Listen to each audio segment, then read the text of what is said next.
अगर देखा जाए तो गीता ज्ञान इतना डीप है कि एक जीवन में इसे पूरी तरह समझ पाना किसी के लिए भी नामुमकिन होगा।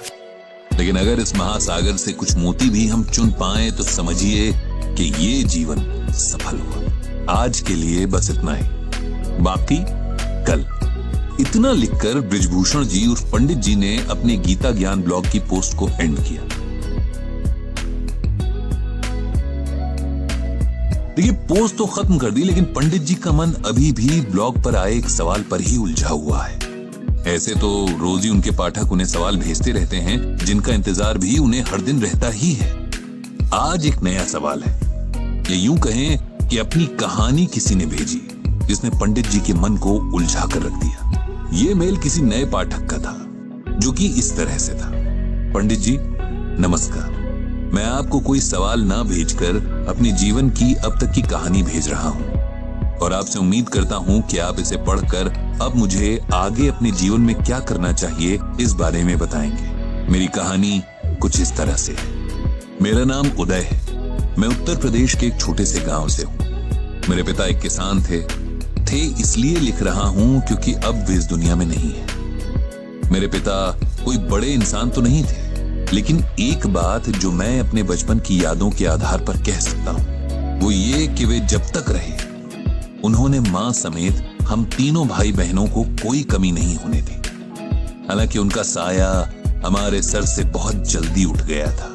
उस वक्त मेरी उम्र शायद 10 साल की रही होगी और मुझसे बड़ी बहन और भाई 12 और 15 साल के रहे होंगे। सबसे छोटा होने की वजह से मैं अपने पिता का लाडला था, ऐसा मेरी मां कहती है, और कहीं न कहीं मैं भी इस बात को महसूस करता था। तभी तो पिताजी के अचानक चले जाने का सदमा कई साल तक मेरा मन संभाल नहीं पाया था। हालांकि हमें यही बताया गया कि पिता की मौत एक एक्सीडेंट थी, लेकिन मैंने कई बार अपने मामा और मां की बातों में सुना कि उनके सौतेले भाइयों ने जमीन के लालच में उन्हें मरवा दिया था। हमारे पूछने पर मां ने हमेशा इस बात को टाल दिया, बल्कि हमें कसम दी कि कभी किसी से इस बारे में जिक्र नहीं करेंगे। पिताजी की मौत के बाद मां एकदम बदल गई थी। हमेशा डरी सहमी सी रहती, और लगभग हर दिन जब हम पढ़ने बैठते तो मां कहती कि जल्दी से पढ़ लिख कर इस काबिल बन जाओ कि इस गांव से बाहर जा सको। मैं नहीं चाहती कि तुम लोग यहां ज्यादा वक्त तक रहो।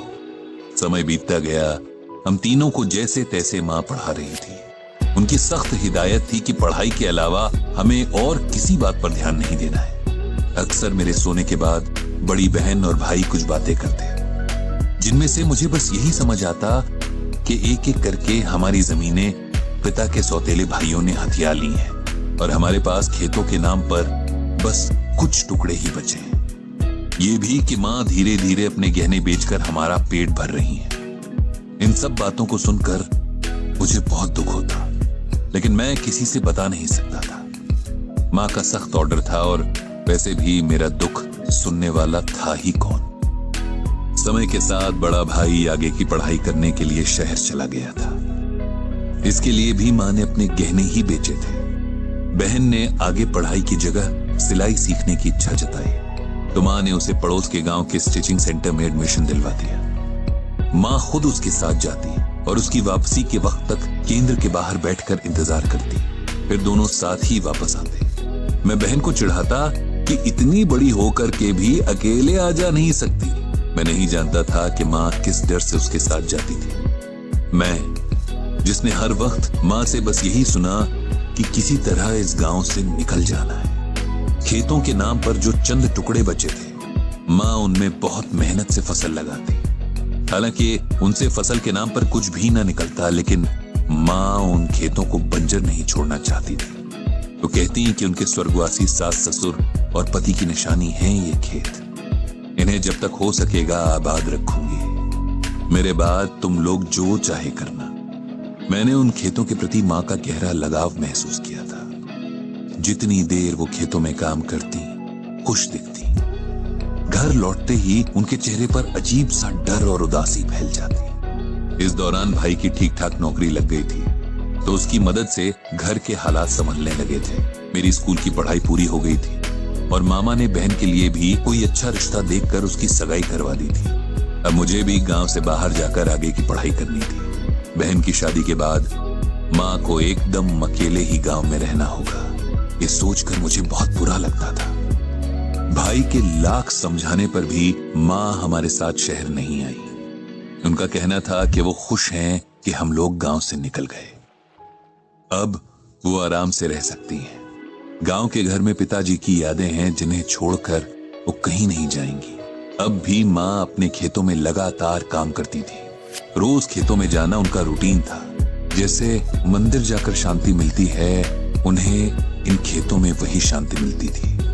मुझे गांव से निकले कई साल बीत गए हैं। मैं अच्छी नौकरी पर हूं, मेरे भाई बहनों के अपने परिवार हैं और माँ अब भी गांव में है। लेकिन मेरे पिता के सौतेले भाई और उनके बच्चे उसे परेशान करने लगे हैं, उन चंद खेतों के लिए जो हमारे हैं, जिन पर मेरी माँ ने इतने साल अपना प्यार लुटाया है, जो उसके जीने की वजह है।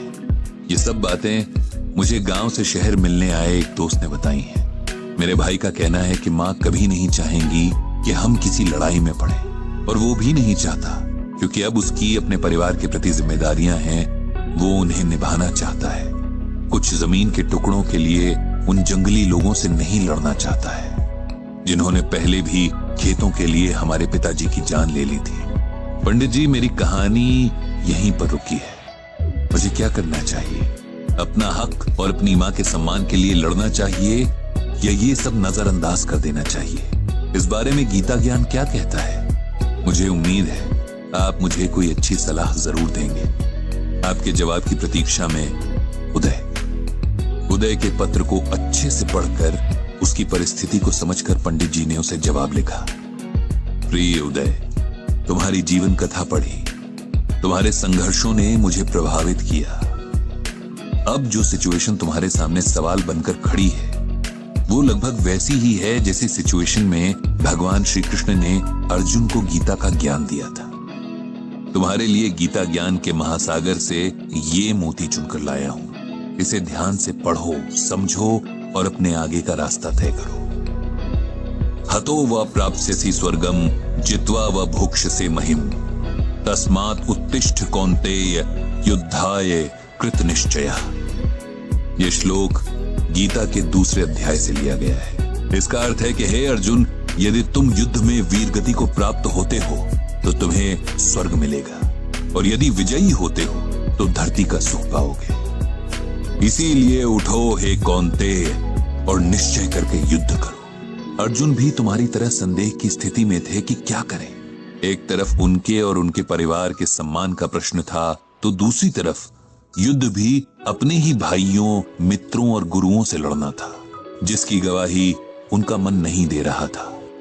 तब भगवान कृष्ण ने उन्हें समझाया कि धर्म युद्ध में एक पक्ष को चुनना ही पड़ेगा, क्योंकि एक समय के बाद अन्याय के प्रति चुप रहना समझदारी नहीं, कायरता कहलाता है। मैं तुम्हें ये श्लोक सुनाकर किसी के प्रति हिंसा के लिए नहीं उकसा रहा हूं, बल्कि श्लोक के जरिए दिए गए संदेश के भाव को समझाने की कोशिश कर रहा हूं। युद्ध हमेशा हथियारों से नहीं लड़े जाते हैं, और अगर जरूरत पड़े भी तो हथियार की जगह अपनी बुद्धि और दूसरी क्षमताओं का इस्तेमाल किया जाता है। डर कर चुपचाप अन्याय सहने से कहीं ज्यादा अच्छा है न्याय के लिए लड़ते हुए हार जाना। तुम्हारे पास तुम्हारी शिक्षा ही वो हथियार है जिससे तुम अपने परिवार के प्रति हुए अन्याय का बदला ले सकते हो। इससे तुम अपना आत्मसम्मान भी बचा लोगे और अपनी माँ के प्रति अपनी जिम्मेदारी का पालन भी कर पाओगे। इस लड़ाई में अगर तुम हार भी गए तब भी तुम्हें एक संतुष्टि रहेगी कि तुमने अपना पूरा जोर लगाया था। मैं इसी के साथ अपनी बात को खत्म करता हूं और भगवान श्री कृष्ण से प्रार्थना करता हूं कि तुम्हें सही निर्णय लेने की शक्ति दे। ये लिखकर पंडित जी ने गहरी सांस ली और मन ही मन दोहराया, जय श्री कृष्ण, जय श्रीमद् भागवत गीता। ईश्वर सबको सही राह दिखाए।